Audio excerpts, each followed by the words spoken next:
pense que le questionnement est une vertu importante qu'il faut savoir développer. C'est évidemment pas la seule, mais on sait au moins depuis Socrate que le questionnement est important et que c'est pas un art très facile. Et qu'il faut aussi accepter le fait qu'on peut être d'autant plus sage que l'on sait que l'on ne sait pas. Et donc on a, je pense, besoin de cette humilité à tout âge et à tout niveau.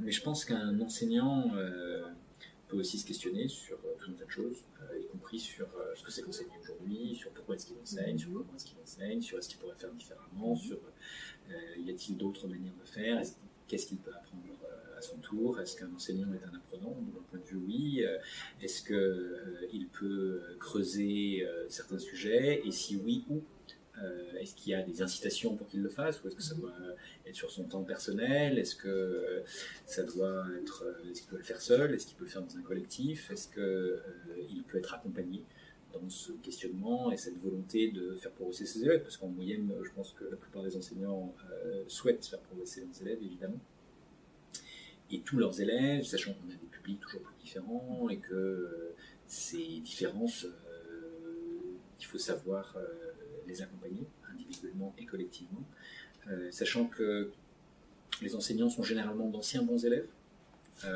et que quand on est un ancien bon élève, on peut croire que tout le monde devrait être un bon élève et qu'il est évidemment plus facile de transmettre à des gens qui sont comme soi. Mais qu'est-ce qu'on fait pour les autres? Comment est-ce qu'on aide tous les élèves à réussir? Comment est-ce qu'on se met à la place d'un élève qui est en situation d'échec? Est-ce qu'on peut se remémorer ses propres échecs?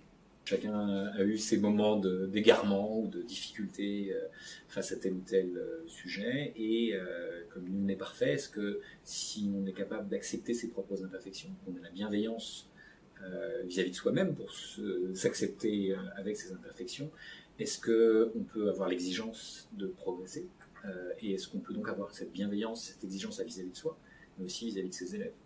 Est-ce qu'on peut l'avoir vis-à-vis de ses collègues? Est-ce que nos collègues vont l'avoir vis-à-vis de nous-mêmes? Est-ce qu'on est dans une dynamique dans laquelle on peut apprendre les uns des autres?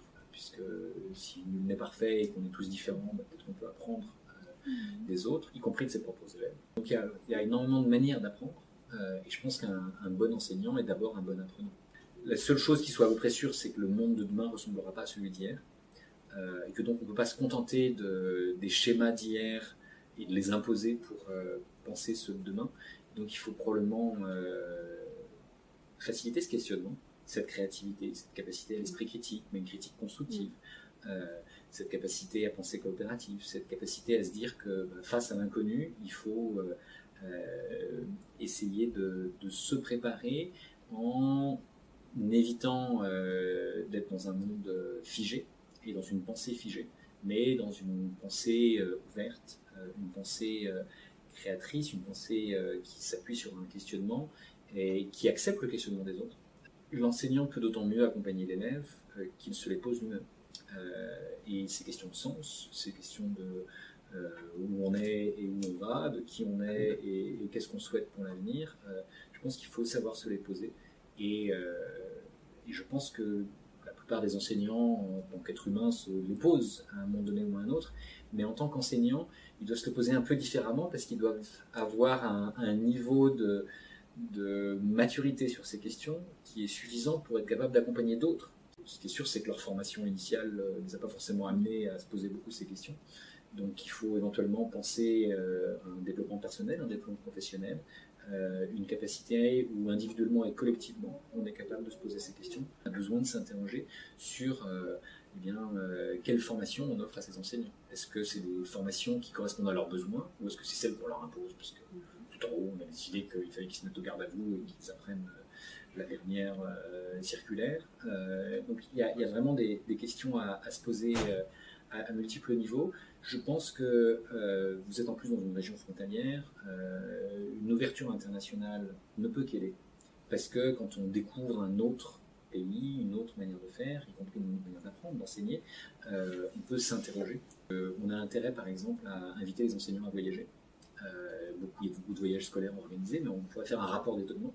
Qu'est-ce qu'on a vu quand on est allé en Angleterre, en Italie, en Allemagne ou ailleurs. On peut s'interroger aussi sur quel type d'école on veut créer et quel type d'enseignant pour quel type d'école et pour quel type de préparation au monde de demain. toutes ces questions-là, il faut se les poser d'une manière ou d'une autre. En tant que chercheur, je pense que la recherche apporte beaucoup de choses, parce que la recherche est un contexte de questionnement structuré, avec des méthodologies, avec des collectifs, avec des outils, avec des publications, avec le fait qu'on peut gravir des épaules de géants, entre guillemets, pour voir plus loin. Et donc cette capacité à se questionner collectivement en organisant l'intelligence collective, je pense qu'elle est essentielle. Et quand on voyage, on voit par exemple tout un tas de pays où les enseignants se questionnent collectivement et en fait sont dans des démarches de recherche. Il y a des pays où 2/3 des établissements scolaires ont un groupe de recherche en interne.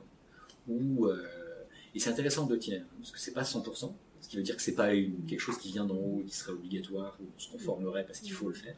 2/3 des établissements, ça veut dire que les collectifs de collègues, d'enseignants, avec leur chef d'établissement, s'organisent en se disant mais quelles questions on se pose et comment on se donne les moyens de répondre à nos questions. Ça peut être comment est-ce qu'on accueille toujours plus de diversité, comment on se prépare à l'impact du numérique, à l'impact de l'intelligence artificielle, ou au changement climatique, ou au problème de développement durable. On peut se poser plein de questions de ce genre. Et le système, jusqu'à maintenant, ne répondait pas à ces questions. Donc on voit bien que vouloir répondre à ces questions, c'est se mettre en mouvement.